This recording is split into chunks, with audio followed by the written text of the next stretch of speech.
우리가 인생을 살아가다 보면 우리 믿음의 삶이 마치 롤러코스터와 같은 그러한 삶이라는 것을 깨닫게 됩니다. 어느 날은 신앙의 가장 높은 곳에 올라가서 감사하고 그 영광을 누리지만 어느 순간에는 우리가 우리의 실수와 또 우리의 연약함으로 또 고난으로 인해서 아래로 곤두박질 쳐서 밑바닥으로 떨어질 때가 있다는 것이죠. 우리가 잘 아는 사도 베드로도 그러한 삶이 있었습니다. 예수님의 수제자로서 다른 사람이 다 예수님을 버려도 자기는 버리지 않겠다라고 호언장담하면서 믿음에 있어서 정말 영적인 최고점에 있었지만 며칠 후에 한 하녀의 그러한 이야기를 듣고 예수님을 부인하고 또한 예수님까지 저주하는 그런 인생의 밑바닥에 처하게 됩니다. 주님을 배신했다는 깊은 죄책감 가운데 나 같은 사람이 어떻게 예수님의 제자가 될 수 있을까라고 그런 깊은 자괴감에 빠졌지요. 그래서 그는 결국 이전의 삶으로 돌아갑니다. 갈릴리로 돌아가서 물고기를 잡았습니다. 밤새도록 물고기를 잡았지만 그에게 잡힌 것은 하나도 없었습니다. 베드로의 모습은 영적으로나 환경으로나 완벽한 인생의 밑바닥 그 자체였다는 것입니다. 오늘 본문 말씀은 인생의 밑바닥에서 절망하던 베드로를 찾아오셔서 다시 일으켜 세우시는 부활하신 예수님의 사랑과 회복의 현장을 보여주고 있습니다. 오늘 말씀은 단지 베드로 한 사람의 이야기가 아니지요. 우리도 인생을 살아가면서 하나님의 말씀대로 살기 위해서 성령 충만한 삶을 살기 위해서 열심히 노력하지 않습니까? 하나님의 말씀을 읽고 기도하고 뭔가 열심히 헌신하지요. 그렇게 하지만 한순간에 우리의 그러한 신앙의 삶이 우리의 실수나 연약함으로 또 고난으로 인해서 무너져서 밑바닥을 경험할 때가 있다는 것입니다. 그러다 보면 나는 자격이 없는 사람이야, 하나님께 쓰임받지 못하는 사람이야 라는 생각이 우리의 마음속에 들어올 때가 있다는 것이죠. 그러나 성령께서 임하시는 하나님이 은혜 주시는 대상은 완벽한 사람이 아니라 자신의 잘못을 인정하고 또한 자신의 잘못을 솔직하게 고백하고 하나님 앞에 나아가서 하나님의 도우심을 구하는 그 사람에게 하나님의 은혜가 부어지게 된다는 것입니다. 오늘 본문을 통해서 실패한 베드로를 회복시키신 주님께서 우리에게도 동일한 은혜를 베풀어 주시기를 주님의 이름으로 축복합니다. 성경에는 인생의 밑바닥을 경험한 사람들이 많습니다. 엘리야를 보십시오. 850명 바알과 아세라 선지자와 전쟁을 벌이고 거기서 승리한 후에 하나님의 기적적인 체험을 했습니다. 그런데 그가 어떻게 합니까? 광야로 도망가서 죽기를 구하지 않습니까? 그러나 영적인 탈진의 상태로 그는 인생의 밑바닥을 그런 밑바닥을 경험하게 되지요. 또한 다윗은 어떠합니까? 고난 가운데서 하나님께서 그를 세워주셔서 이스라엘 왕이 되었습니다. 하지만 범죄함으로 인해서 그의 뼈가 상하였다라고 고백할 만큼 고통과 절망 가운데 그러한 밑바닥의 경험들을 했다는 것입니다. 탕자는 어떠합니까? 아버지의 그러한 재산을 가지고 나가서 그러한 허랑방탕하게 살다가 인생의 정말 밑바닥을 경험하고 관계의 끊어짐을 경험하게 됩니다.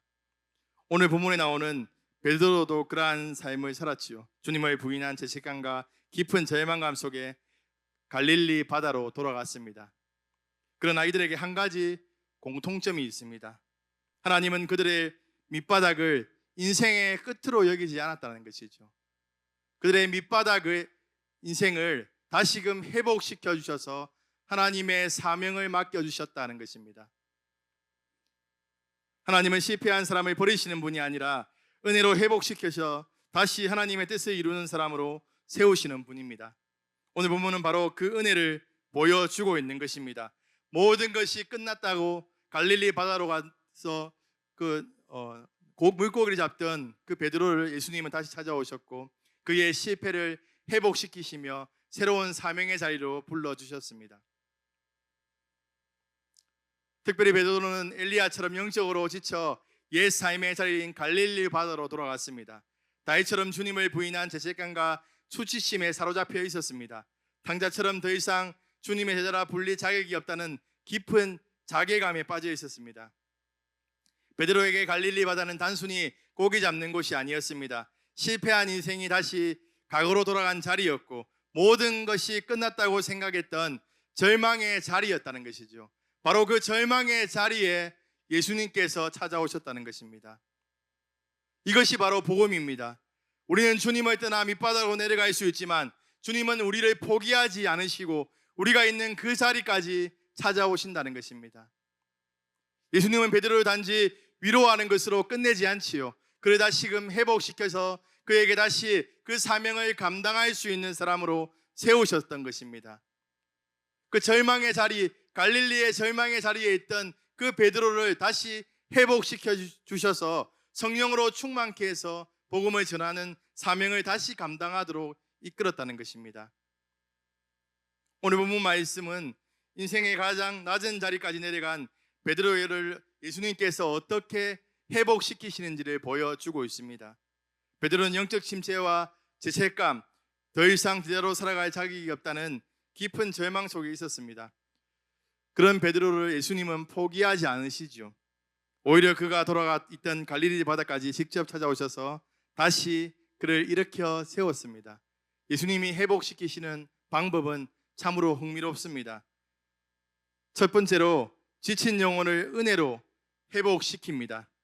밤새도록 허탕을 치고 돌아온 이 베드로에게 조반을 차려주면서 이 조반을 먹으라라고 말씀합니다. 그의 잘못에 대해서 네가 나를 왜 부인했느냐라고 잘못을 지적하지 않지요. 먼저 먹이시고 먼저 쉬게 하시고 먼저 사랑으로 품으셨습니다. 그리고 식사를 마친 후에야 베드로의 상처를 다루고 있다는 것입니다. 주님은 우리의 실패를 먼저 따지는 분이 아니십니다. 우리의 변명을 먼저 들으려 하시는 분도 아닙니다.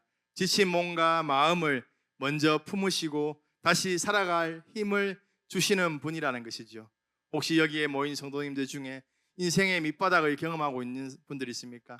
주님께 나올 때 주님께서 우리의 지친 몸과 마음을 위로하시고 회복의 은혜를 부어주십니다. 이것이 바로 하나님의 은혜의 방식이라는 것입니다.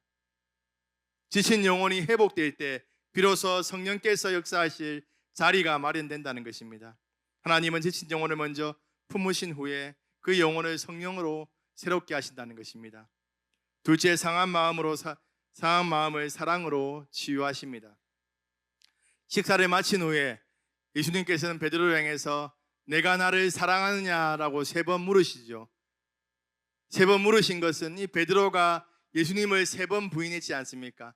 이 3번 사랑한다는 사랑의 고백을 통해서 그를 회복시키신다는 것이죠. 예수님은 베드로의 가장 아픈 상처를 외면하지 않으셨습니다. 많은 사람들은 아픈 기억을 덮어두고 지나가려 하지만 예수님은 베드로의 상처를 피하지 않으셨습니다. 오히려 그 상처의 자리까지 찾아오셔서 사랑으로 만지시고 치유하셨다는 것이죠. 그 하나님의 치료하심에, 하나님의 사랑에 회복된 베드로는 더 이상 자신의 어떤 열심이나 자신감으로 말하지 않는 것입니다. 그는 실패한 경험, 자신의 연약함을 알게 되었습니다. 그래서 이렇게 고백합니다. 주님, 모든 것을 아시는 주님께서 내가 주님을 사랑하는 줄 아십니다. 이 고백은 나는 주님을 잘 섬길 수 있습니다, 나는 나의 힘으로 주님을 잘 섬길 수 있습니다 라는 고백이 아니죠. 주님, 저는 아무것도 할 수가 없습니다. 저는 믿음이 있다고 하지만 실패하고 좌절하고 낙담합니다. 주님께서 저를 붙들어 주시지 않으면 넘어질 수밖에 없는 그러한 인생입니다. 주님께서 저를 도와주시고 저를 붙들어 주십시오라는 믿음의 고백이라는 것입니다. 사랑하는 사상교회 성도 여러분, 성령 충만은 자신의 강함을 믿는 사람에게 임하는 것이 아닙니다. 자신의 연약함을 인정하고 주님의 사랑을 붙드는 사람에게 임한다는 것이죠. 베드로가 변화된 이유는 자신의 의지가 강해졌기 때문이 아닙니다. 하나님의 은혜 때문에 그가 변화되었다는 것입니다. 그는 주님, 주께서 하십니다라는 고백 위에 다시 세워졌고 마침내 오순절 성령 충만을 통해 담대한 복음의 증인으로 서게 됩니다. 세 번째로, 회복된 사람을 사명의 자리로 예수님께서는 세우십니다. 주님의 회복은 단지 마음의 위로에서 끝나지 않습니다. 하나님은 회복된 사람을 다시 사명의 자리로 부르신다는 것입니다. 용서에 머물지 않고 관계를 완전히 회복시켜 주신 것입니다. 예수님도 베드로를 단지 용서하시는 것으로 끝나지 않습니다. 베드로에게 이렇게 말씀하지요. 내 어린 양을 먹이라, 내 양을 치라. 주님은 가장 소중한 양떼를 다시 베드로에게 맡기셨던 것입니다. 주님을 부인했던 그러한 베드로에게 교회를 맡기신 것이지요. 이것은 베드로의 자격을 보신 것이 아니라 회복시키시는 주님의 은혜를 보여주는 장면입니다. 왜 주님은 베드로에게 다시 사명을 맡기셨을까요? 넘어져 본 사람만이 넘어져 있는 사람의 마음을 압니다. 용서받은 사람만이 다른 사람을 용서할 수 있습니다. 눈물로 회개한 사람만이 상한 영혼을 품을 수 있습니다.